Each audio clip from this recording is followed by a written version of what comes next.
One of the reasons why I'm not very optimistic about any political solution to the problems that we face in the United States and in other Western countries, and there are several reasons, but one reason is that the right still seems to be dominated by so-called conservatives, people that want to conserve what they see as the good things from society, from history, from where our country stands.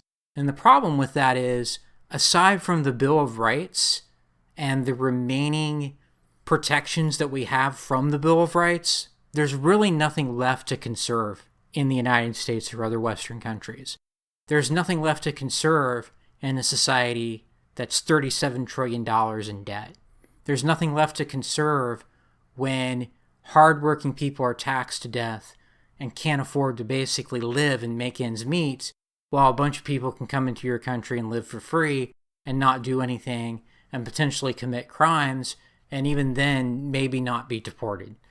There's nothing to conserve about a society that's already turned its back on Enlightenment principles and Western values and the things that used to work.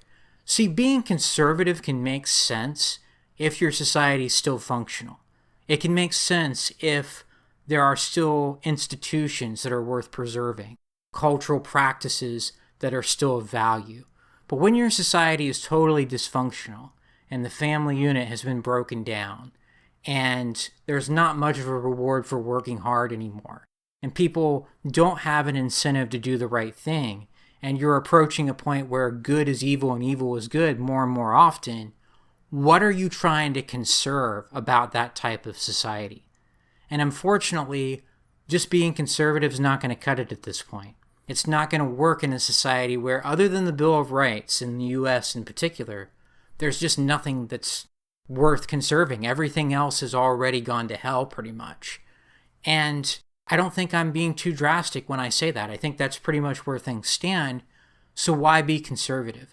Because the nature of being conservative is to preserve the status quo or the things that have kept your country going up to that point. What is left in the West today that's worth conserving?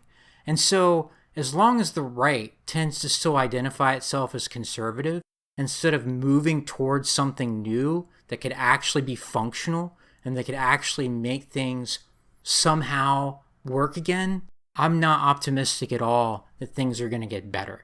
Just having the standpoint that being conservative is going to somehow solve our problems isn't going to pan out, in my opinion.